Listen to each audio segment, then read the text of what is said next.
मुझे एक बात बताइए, एक ऐसी चीज जो रेज्यूमे में नहीं होनी चाहिए जिससे चांसेस है कि रिक्रूटर आपका रेज्यूमे इग्नोर कर देगा अगर पहुंचा भी उसके पास तो आपको है ना सबसे पहले क्या करना है, आप सबसे पहले अपना मोबाइल निकालिए हम्म। और वहां डालिए रेज्यूमे टेम्पलेट इंटरनेट क्रोम पे, ठीक है। और उसके बाद आपके सामने आएंगे कुछ 50 टेम्पलेट्स, बस वही यूज नहीं करना है। ओके, तो जो Okay? कॉमनली यूज टेम्पलेट्स हैं इंटरनेट पे अवेलेबल वो नहीं यूज करना है, बिकॉज आई टेल यू, क्योंकि उसमें बहुत सारे फैंसी टेम्पलेट्स हैं जहाँ पे आपके फोटोज बने हुए हैं, ग्रिड्स बने हुए हैं, यहाँ आपका नाम, यहाँ आपकी पिक्चर, आपका phone number on the right side, resume on the left side. Wow, fancy. हर इंसान का है ना एक ये सपना होता है कि मेरा रिज्यूमे भी ऐसे बने, एंड देन वो चाहते हैं कि रिज्यूमे सर्विसेज वालों के पास कि ऐसा रिज्यूमे बना के दो, और रिज्यूमे वो सर्विसेज वाले भी बना के देंगे बिकॉज थोड़ा सा डिफिकल्ट सा लग रहा है एंड बनाना चाहिए, बना देते हैं। बट वही नहीं करना है। बताऊं क्यों? The answer is ATS। अब ATS है ना एक सॉफ्टवेयर है, जैसे एक AI होते हैं कुछ भी, तो वो आपकी लैंग्वेज समझ सकते हैं, राइट।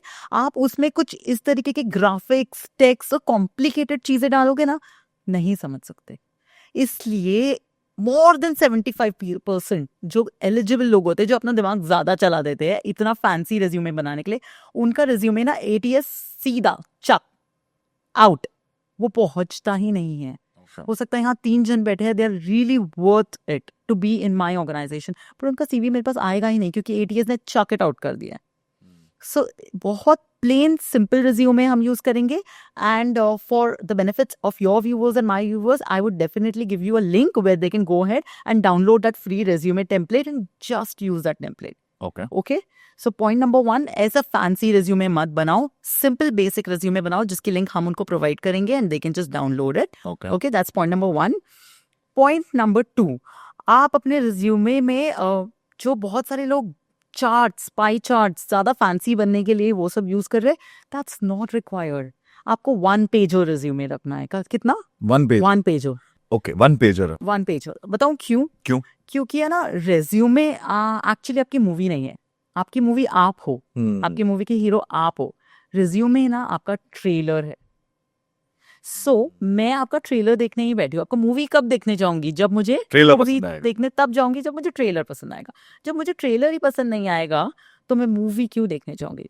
इंसान 2-2, 3-3 पेजेस में जा रहा है ना कुणाल, वो बेसिकली बहुत कुछ ऐसा इंसर्ट कर रहा है जो रिक्रूटर के पास बिल्कुल टाइम नहीं है समझने के लिए। Like I told you कि led my project which led to a result of say 30% reduction in production cost and 20% reduction in manpower. ये एक लाइन बहुत कुछ बता देती है, बट लोग पता है क्या करते हैं, इसका पैराग्राफ बनाते हैं कि ये प्रोजेक्ट था, ये ऐसा हुआ, फिर मैंने उसके ऊपर दिमाग लगाया, फिर मैंने सोचा कि नहीं इसको ऐसा नहीं, मैंने ये प्रोजेक्ट किया, 30% कॉस्ट बचा, 20% मैन पावर कम हुआ। Absolutely. तो आपकी कैपेबिलिटी ऑलरेडी दिखाई देती है। It's called impact analysis.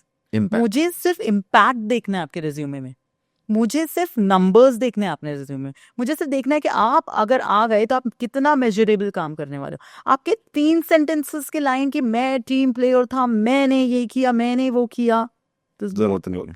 Here I'll bring in another concept of SBI, that is situation behavior impact। आपको कुछ इस तरह का यूज करके अपने रिज्यूमे बनाना है। So don't talk like 3 paragraph. इसके बहुत सारे पैरामीटर्स, अगर मैं बात करने बैठी मैं सिर्फ रिज्यूमे पे 8 घंटा बात कर सकती हूँ, but to keep it just short आप उसको 1 लाइन में कट डाउन कीजिए। 3 लाइन्स को आप जब 1 लाइन में कट डाउन करोगे आपका रिज्यूमे 1 पेज में आ जाएगा।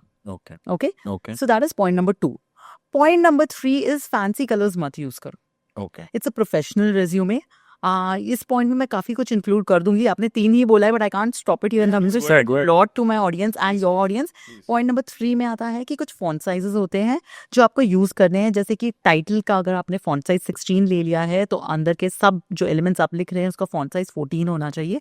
कुछ इसी तरह आपको स्टैंडर्ड रखना है थ्रू आउट। आप देखेंगे फ्रेशर्स यूजुअली क्या मिस्टेक करते हैं, 24, 18, 16, 15 कुछ भी चल रहा है रिज्यूमे में। It just takes you off. It just takes the recruiter off. Aesthetics नहीं है। Aesthetics नहीं है। आप एक standard format use कीजिए, मतलब font size 16 for the titles and for the subheadings and the content font size 14। तो बहुत सुंदर सा और प्यारा सा आपका resume लगता है। Okay? Again, don't you use a Instagram profile and everything, ठीक है? Address जेंडर, क्या नाम से जेंडर पता चलता है, जेंडर क्यों, डेट ऑफ बर्थ नहीं चाहिए, आपका शादी.com का ये बायोडेटा नहीं है. What you require is your LinkedIn profile. That's it.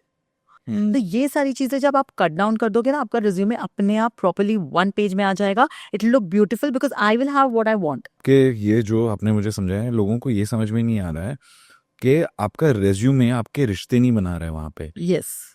आप एक काम के लिए आए हैं, अगर वो एक पेज में आप उनको बता सके कि आप कंपनी के लिए कैसे बेनिफिशियल हैं, बस उनको आपसे रिश्ता नहीं बनाना है यहाँ पे बैठ के ये पेपर पढ़ के. Absolutely. They don't want to जज your personality, they want to just जज कि ये जॉब की रिक्वायरमेंट है, ये जॉब फुलफिल होगा, ठीक है, रिश्ते बाद में बनते रहेंगे, पहले जॉब तो ले लो. और एक चौथा, I can't stop myself, I have to tell this because lot of our people are making mistake. Suppose हमारे जॉब टाइटल में अगर होता है कि बिजनेस एनालिस्ट, ओके, सो आजकल हमारे ना क्या है, जो होनहार जेनजीज निकल रहे हैं वो क्या बोलते हैं, number Ninja, business magician, okay, and I have come across this and they're like, personally आपके पास ऐसा एक रेज्यूमे आया है? Okay. they live in their own tinsel town fancy world. तो उनको बहुत सारे लोगों को ऐसा मिसकंसेप्शन होता है कि जब हम ये फैंसी नेम्स इंट्रोड्यूस करेंगे ना बहुत फैंसी लगेंगे. Please please I urge, don't do that. It takes you professional है, प्रोफेशनल है. हम यहाँ पे डेट टिंडर ऐप में नहीं आ रहे जो आप हमारी अपने आप के ये क्रिएटिविटी स्किल्स दिखाने की ये जगह मैं सच बताऊं, अगर मेरे पास ऐसे रेज्यूमे आए ना, हाँ. मैं उस इंसान को बुलाऊंगा. बुलाओगे? पूछो क्यों? क्यों? क्योंकि उसको 2 थप्पड़ लगा के बोलूंगा कि ये आगे मत करना, ये मैं सिखा रहा हूँ, ये गलती आगे मत करना. एब्सोल्युटली.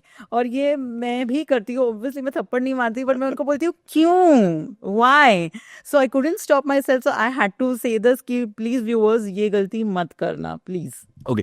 एक और कॉमन मिस्टेक जो मैंने देखा है लोगों में, कि एक बार आपने सीवी बना दिया, अब वो मशीन गन की तरह 10 कंपनी 100 कंपनीज में बस भेजते रहते हैं, यस.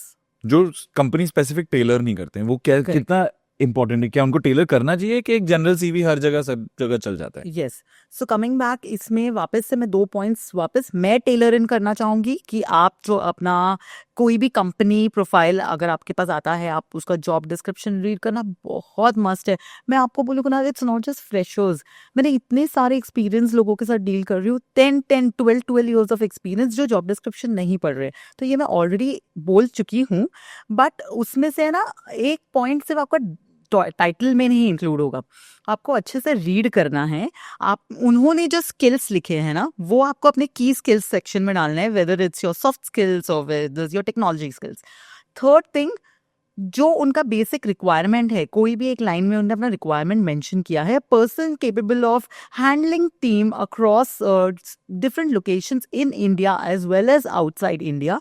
तो वहाँ पे आपने अगर सिर्फ ऐसा लिखा है ना कि आई हैव हैंडल टीम, तो वो नहीं चलेगा. अगर आपने जेन्युइनली टीम्स हैंडल किए, या फिर you just want to fake it a little, you feel you are confident enough and you can actually crack it and even go and execute those tasks, अगर वो आप कर भी सकते हो जॉब में जाके, तो आप उसमें बेसिकली वो लिखो तो कि I have handled team across locations, across 3 locations in India and 2 locations in US in multi timing zone.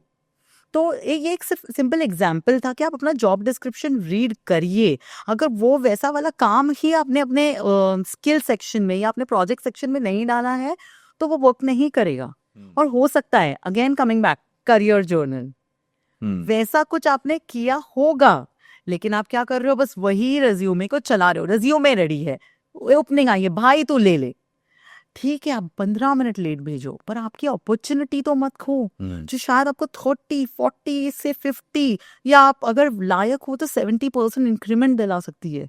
उसके लिए आप कॉपी पेस्ट करके या भेज दोगे कि मेरा रिज्यूमे रेडी है, विल नॉट वर्क आउट.